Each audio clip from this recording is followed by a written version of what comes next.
سيدنا محمد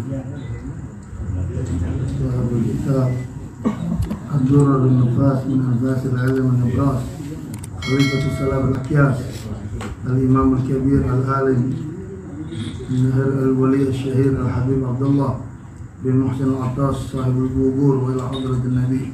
فاتحة. بسم الله الرحمن الرحيم.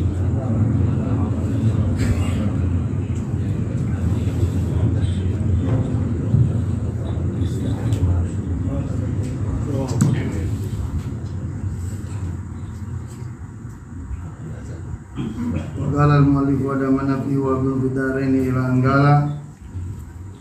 Qala sayyidi na'am huwa nuqtatul ilm.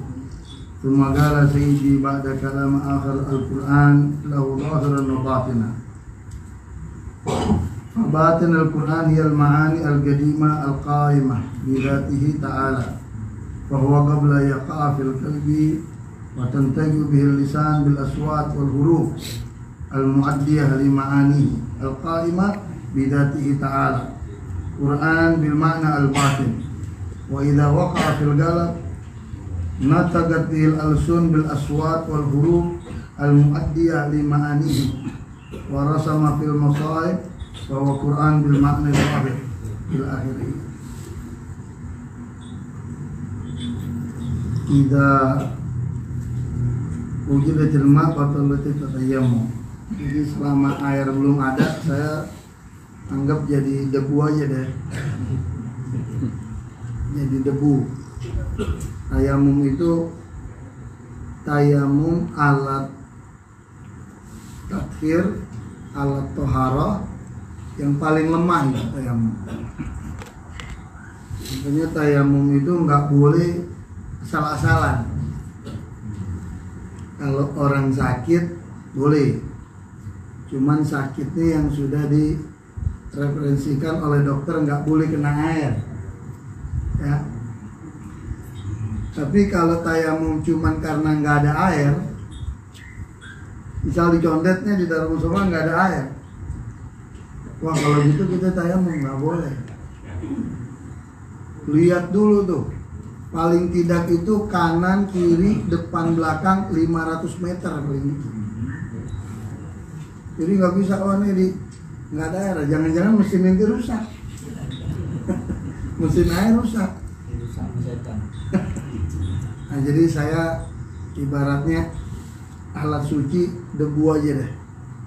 Tapi kalau ada gurunya, ada air turun atau nemu air, maka tayamum itu batal dengan sendiri. Yang membatalkan tayamum ada beberapa. Di antaranya itu ada tayamum, hujan turun, batal. Nggak boleh itu sholat pakai tayamum, pakai air harus suci. Atau yang membatalkan tayamum itu riddah, murtad, keluar dari Islam. Ya. Nah, ini dijelaskan, kita ambil keberkahan daripada ini jarang-jarang nih kitab. Saya juga dapat kitab ini lebih berharga dari emas 50 kilo saya dapat. Saya dapat kitab ini kurang lebih 5 hari yang lalu. Mungkin nggak semua orang punya ini kitab. Ini kitab masih tulisan tangan ya. Ini kitab adalah manakib daripada Habib Abdullah bin Muhsin Al-Attas Keramat Empang Bogor. Antum bayangin coba, masih tulisan tangan. Jadi bacanya dimaklumin aja deh kalau kurang-kurang ya. Nah, dijelaskan dalam kitab ini, bismillahirrahmanirrahim, alhamdulillahirabbil alamin, wassalatu wassalamu ala sayyidina Rasulillah wa ala alihi washabihi man wala. Faqala sayyidi ya Al-Habib Abdullah bin Muhsin Al-Attas, ya, beliau mengatakan ilmu yang paling kecil itu ya, di Al-Quran itu ada kalimat zahiran wa batinan. Ya, ada zahiran wa batinan selalu. Dibahas fabatin Al-Quran yal ma'ani al-qadimah. Jadi kalau orang membaca Quran itu ada dua. Ada dia baca Quran secara zahiriyah, ada dia baca Quran secara batiniyah. Makanya dua-duanya orang yang baca Quran mau secara zahir atau secara batin udah bagus aja udah. Jadi nggak ada tuh orang yang baca Quran jelek, nggak ada. Saya ini baca Quran nggak ngerti maknanya, nggak ngerti artinya, bagus-bagus. Jadi jangan kita beranggapan baca Quran itu ya kalau nggak ngerti makna, nggak ngerti arti itu nggak bagus. Bagus. Cuman alangkah lebih bagusnya lagi kalau kita baca Quran kita tahu artinya. Paling tidak kata ulama tuh paling enggak surat Fatihah deh ente tahu artinya. Itu paling enggak tuh. Kenapa ulama katakan surat Al-Fatihah paling enggak kita harus tahu artinya? Karena Al-Fatihah itu setiap saat kita baca. Allahu Akbar. Bismillahirrahmanirrahim. Apa itu bismillah artinya? Kalau kita kan ngaji baca bismillahirrahmanirrahim, ngartiinnya semenit 2 menit kelar. Tapi ada yang terjadi menarik ini. Terjadi dengan Allamatud Dunya Al-Habib Abdurrahman bin Abdullah Balfaqih, yang di zamannya itu dijulukin orang yang paling alim di dunia. Itu karangan beliau itu kitab Rosyafat. Enggak semua orang tuh bisa baca ya. Nah jadi sekali waktu beliau mau pergi haji. Beliau pergi haji tuh naik ini, masih naik keledai ya, jalan. Itu bisa berbulan-bulan bahkan bertahun-tahun ya. Sekali waktu begitu udah waktu sore, dia masuk ke satu pondok pesantren di Zabid. Pesantren ini kalau tidak salah milik daripada As-Sayyid Al-Habib Muhammad Al-Ahda. Begitu dia masuk ternyata ada pengajian.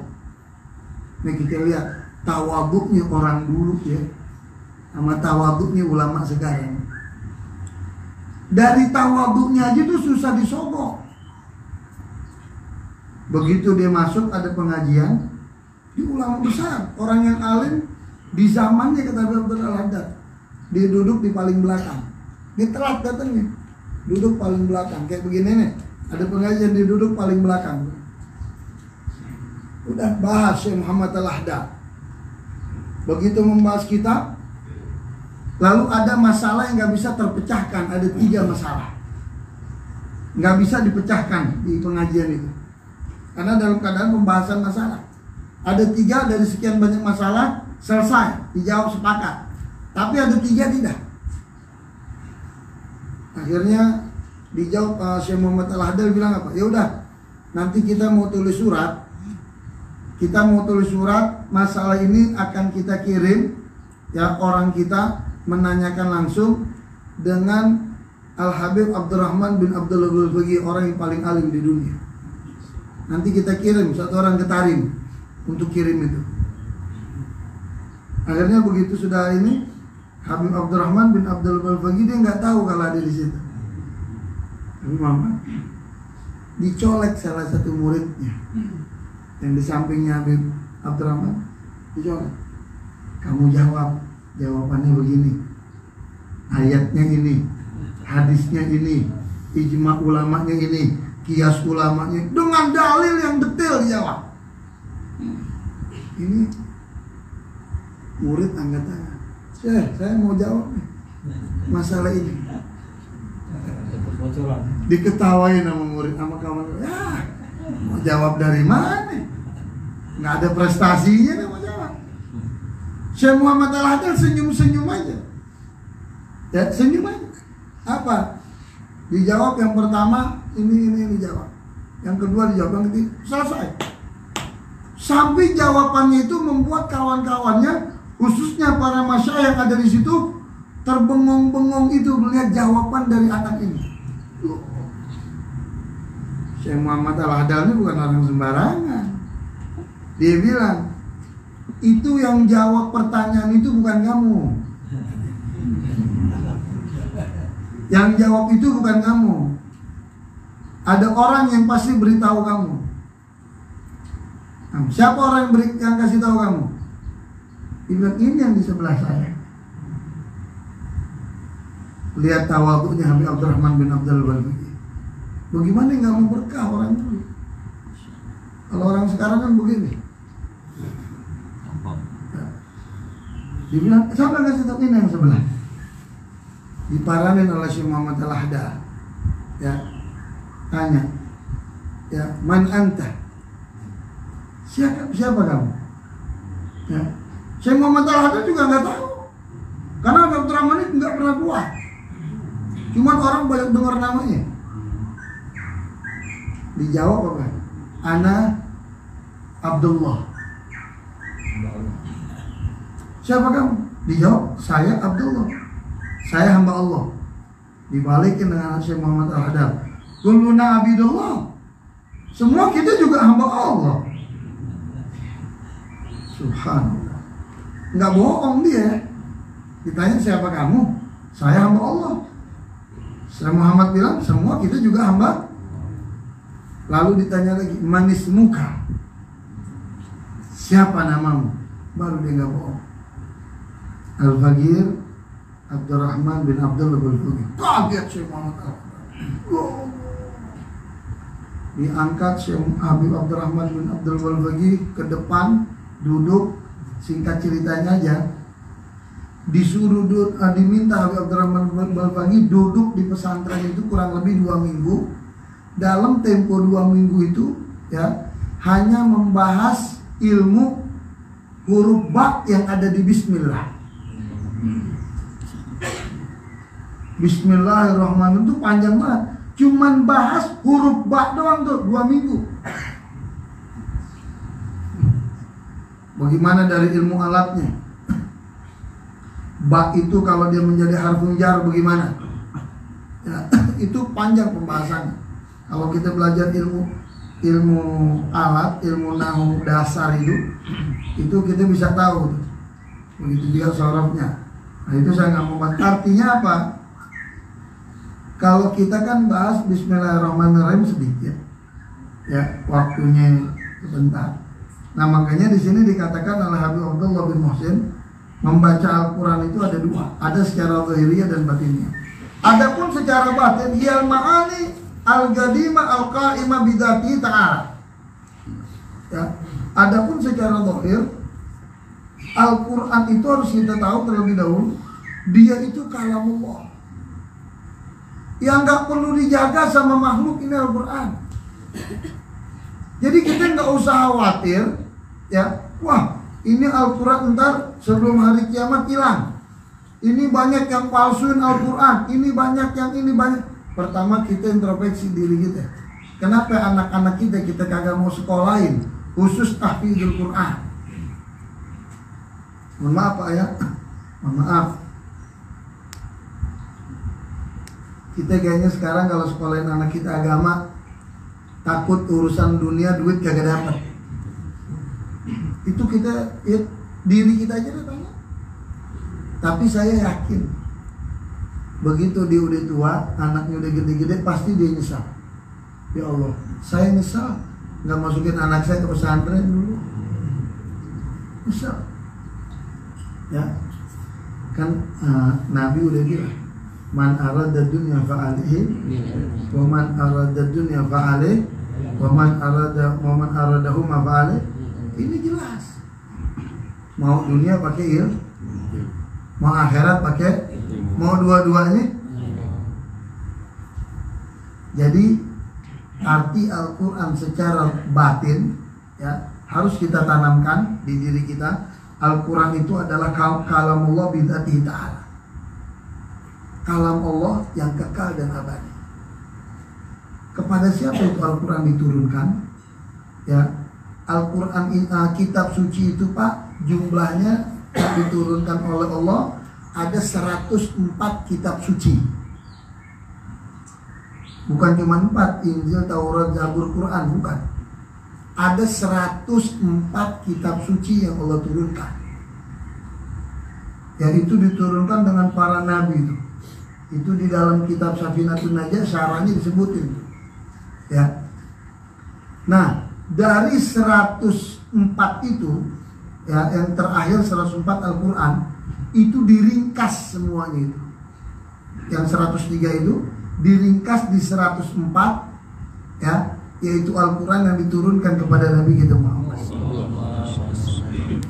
Jadi aneh bin ajaib, kalau orang ingin memperdalam kitab suci Al-Quran, tapi anti dengan selawat kepada Nabi kita Muhammad. Aneh bin ajaib, orang ingin memperdalam Al-Quran, tapi dia anti berselawat atau membaca rawi maulid Nabi Muhammad. Ini aneh. Nah, ini mau tahu Quran, kan ada orang sekarang, mohon maaf ya, pokok kita dalilnya Al-Quran aja dan gak usah pakai hadis. Iya, nggak salah. Ente tahu Quran dari mana? Quran Allah turunin sama siapa? Kemudian, ya, bahwa qabla fil galab, itu sebelum kita mulai bacaan itu, tanamkan di dalam hati, wa tantiqu bil lisan. Sebelum kita baca itu Al-Quran, sebelum kita baca, tanamin dulu Al-Quran kalamullah al-qadim bidzati ta'ala. Ya. Inna nahnu nazzalna dzikra wa innahu. Udah jelas ayat Al-Quran. Aku yang nurunin di kitab suci Al-Quran dan aku yang jaga, enggak perlu makhluk yang jaga. Kalau kita mau jaga Al-Quran, kita dapat kemuliaan dari kita bersalawat kepada Nabi, kita dapat kemuliaan dari Nabi. Kita taat dengan perintah Allah, kita dapat kemuliaan dari Allah. Jadi jangan dibalik. Orang sekarang yang dibalik. Kita selawat sama Nabi, Nabi untung kita baca selawat. Untung apaan? Mulut kita masih banyak dosa. Untung dari mana? Mulut kita suka ghibah orang, suka namimah orang, suka ngomong kotor. Di mana untungnya? Tapi kita yang dapat untung selawat dengan Nabi Muhammad. Kemudian bil aswat, ya, jadi juga baca Quran tuh bisa dengan lisan secara khafi, nggak kedengaran suara. Ada juga bil aswat, dengan suara kita angkat, dengan suara kita angkat. Nah, kalau kita kadang-kadang kan di Masjidil Haram, baik itu di Makkah atau di Madinah, kita dengar kayaknya imam langsung Allahu Akbar, langsung baca Alhamdulillahirabbil alamin, bismillahnya kemana? Ya kan? Jangan kita bilang itu sesat, bukan sesat. Semua ulama 4 mazhab ya. Ini yang disahkan di dunia 4 mazhab. Jangan lagi ditambah macam-macam, ntar mazhab ini, mazhab itu. Jangan. 4 mazhab itu sepakat bahwasanya Al-Quran itu, ya, ayat daripada suratul Fatihah itu sepakat, nggak ada pertentangan. Cuman kalau Imam Syafi'i, beliau katakan Bismillah itu ayat daripada setiap surat. Udah itu. Nah, yang menjadi perbedaan pendapat itu bacanya.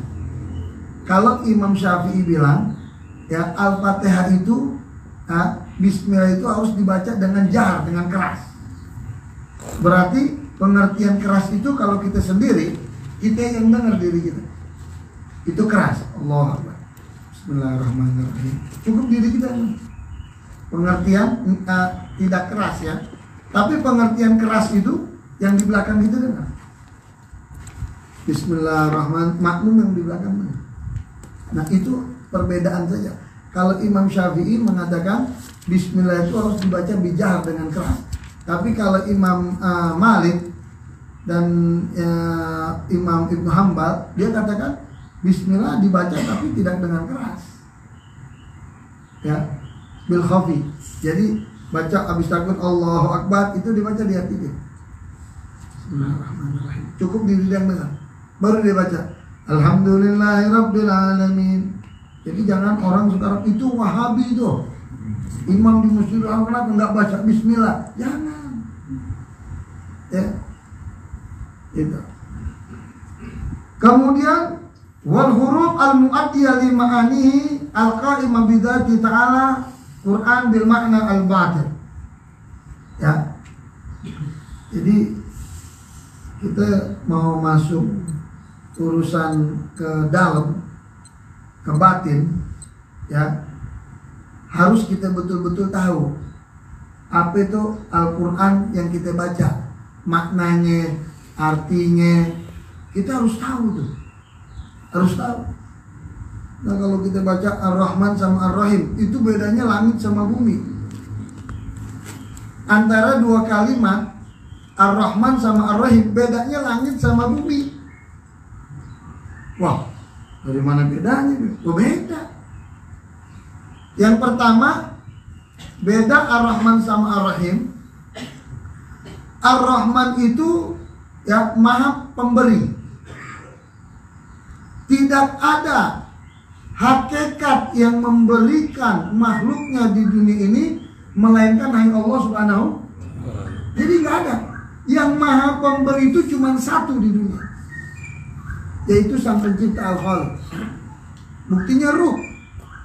Ruh kita di dalam jasad ada campur tangan manusia. Wah, kalau ada nih dokter, profesor yang pintar-pintar, jangan keluar dulu nih ruh dari jasad. Kalau udah waktunya. Ini kadang-kadang terjadi. Kita banyak orang suka nggak percaya dengan kelebihan ulama, kelebihan para wali Allah, tapi itu nyata bilang. Ada satu orang datang ke Habib Abdullah bin Al-Haddad. Begitu datang kata Habib Abdullah bin Al-Haddad, ya, ajal kamu sudah Allah tentukan ya di sini. Jadi Allah sudah mau memerintahkan Israel mencabut nyawa kamu. Ditanya sama Habib Abdullah bin Al-Haddad, ente mau meninggal di sini atau mau di kampung ini? Saya mau meninggal di kampung aja, daerah Wadi Ahmad, pedalaman sana. Mau di kampung? Ya udah kalau gitu udah pulang ke kampung sekarang. Sepanjang jalan baca ya Rahman. Ya Rahman, ya jangan baca yang lain.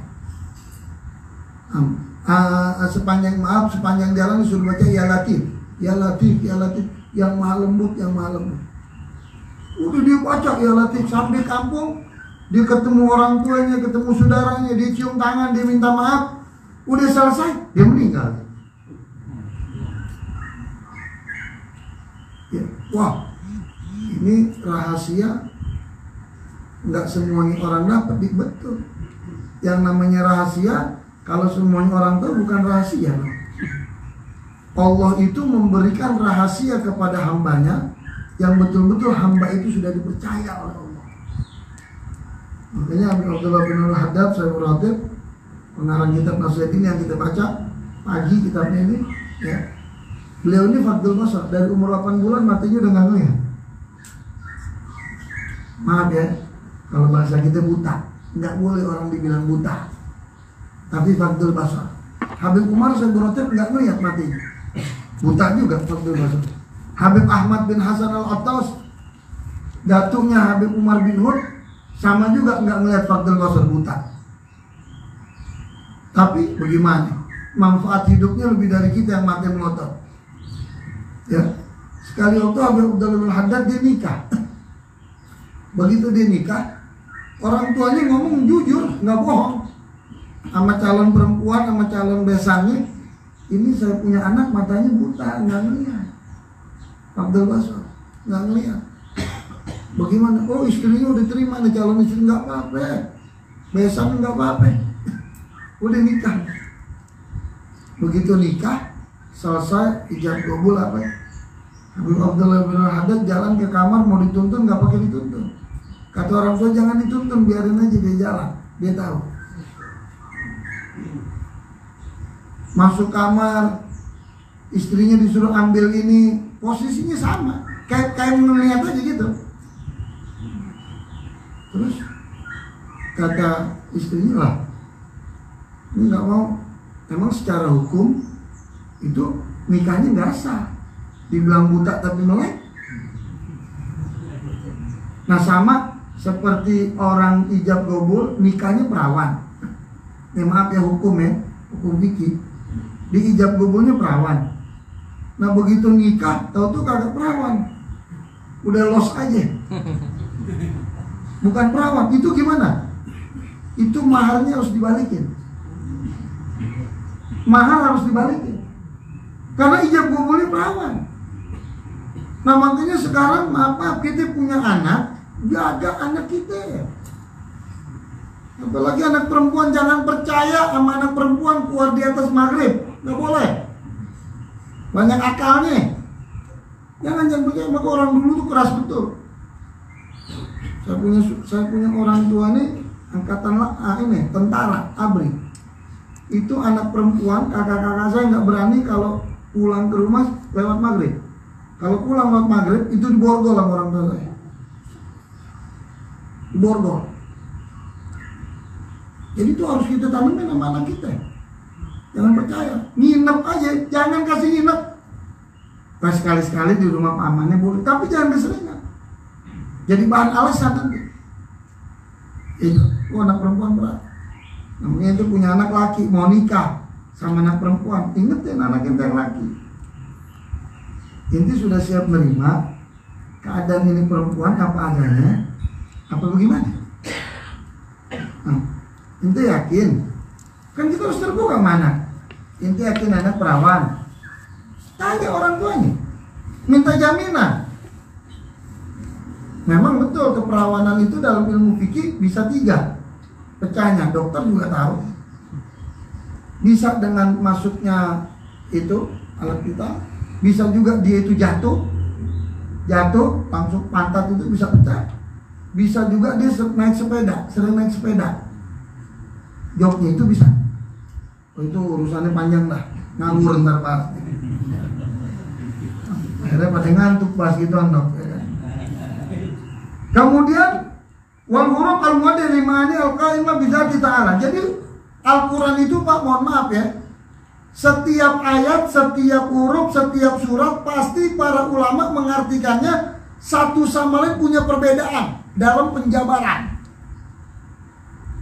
Garis lurusnya sama, matanya itu sama, garis lurusnya. Tapi syarah penjelasannya pasti berbeda ulama satu sama. Kenapa? Karena kemampuan ilmu yang Allah berikan kepada ulama itu untuk mentafsirkan ayat Al-Quran itu berbeda satu sama lain. Kenapa nggak ada habis-habisnya ulama mengarang tafsir Al-Quran? Dikatakan di surat Kahfi apa? Laukan al-bahru midada li kalimati rabbi lana bidal al-bahru qabla tabikal walajid abidri madana. Walaupun berkali-kali lipat air laut, dikatakan oleh ulama, itu air laut dijadikan tinta untuk mentafsirkan, menulis keagungan Allah, ayat Al-Quran. Ada juga ulama yang mengatakan mentafsirkan tentang bagaimana akhlak Nabi Muhammad, itu air laut nggak akan cukup dijadikan tintanya. Walau jidna bimithlihi madada, walaupun berlipat-lipat itu. Yang menarik, Nabi ditanya sama sahabat, ya Rasulullah, ilmu yang Allah berikan kepada kamu seperti apa? Sebanyak apa? Masya Allah, jawaban Nabi luar biasa.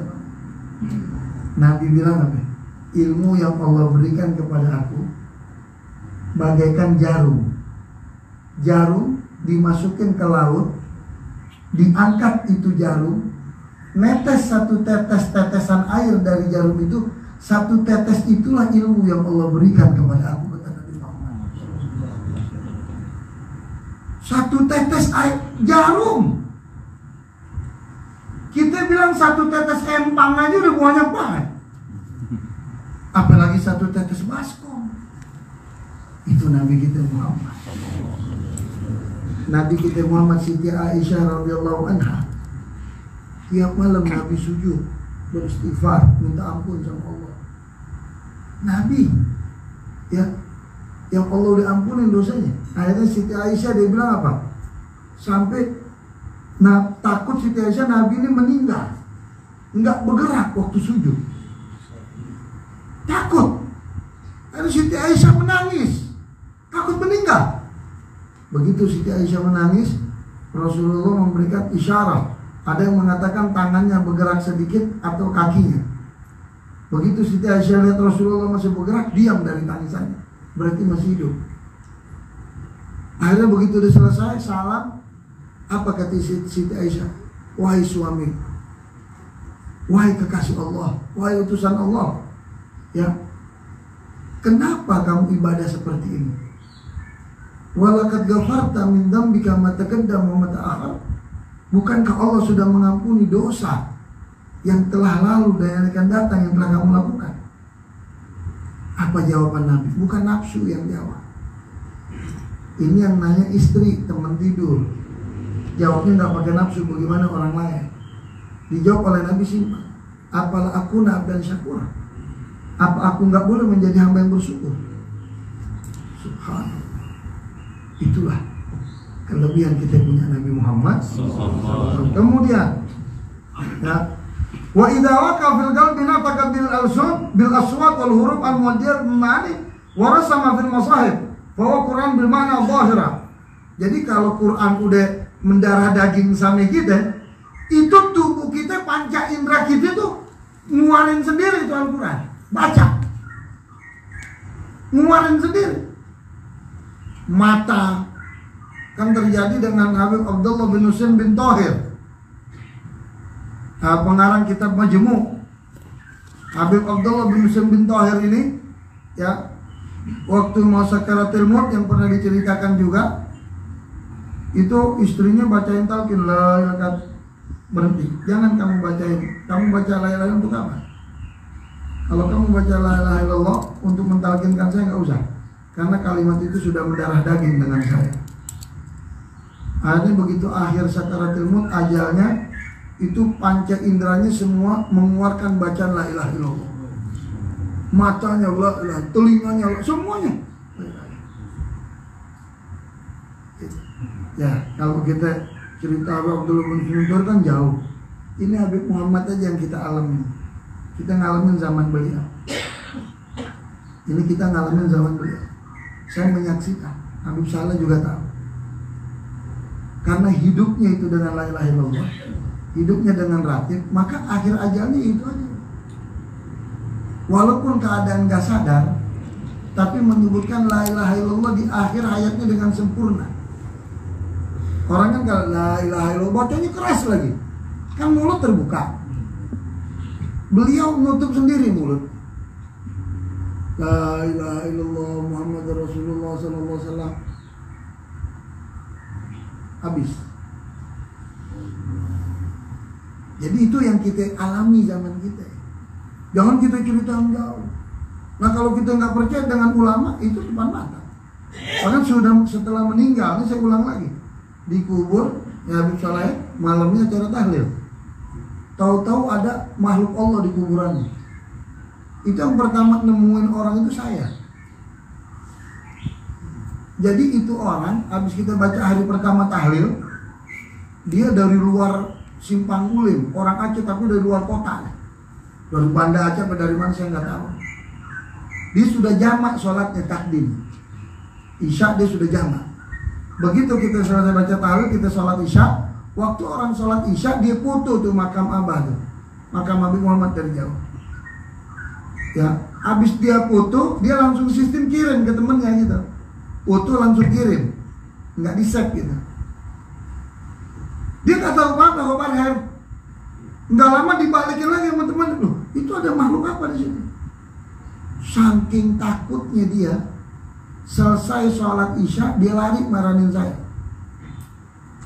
Dia lari maranin saya. Dia bilang, Habib, ini saya tadi foto saya kirim ada ini. Ane marahin langsung, bukan ane puji. Ente jangan buat fitnah ya. Ente hurafat ane bilang. Ente ini buat fitnah, ente menghayal aja begini, dongeng ente begini, saya bilang. Jangan macam-macam, ini bisa jadi fitnah, saya bilang. Nangis nih, sumpah. Demi Allah nangis-nangis. Demi Allah saya enggak ini, saya cuma foto.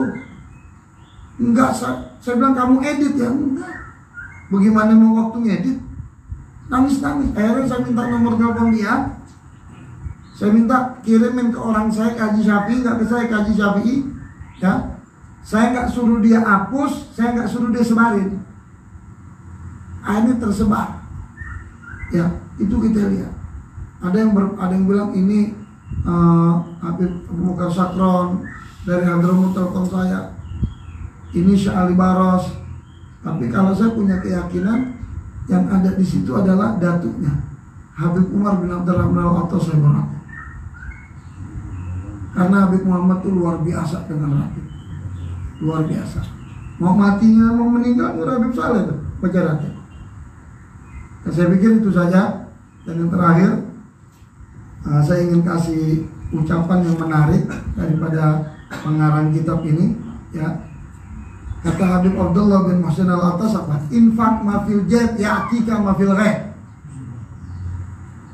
Infak mafil jet ya'tika mafil ghaib. Keluarkan yang ada di kantong kamu untuk sedekah, maka niscaya Allah akan ganti dari sesuatu yang kamu gak ketahui. Semoga Allah berikan keberkahan kepada kita. Alhamdulillah, saya cuma jadi debu aja alat tayamum. Assalamualaikum warahmatullahi wabarakatuh.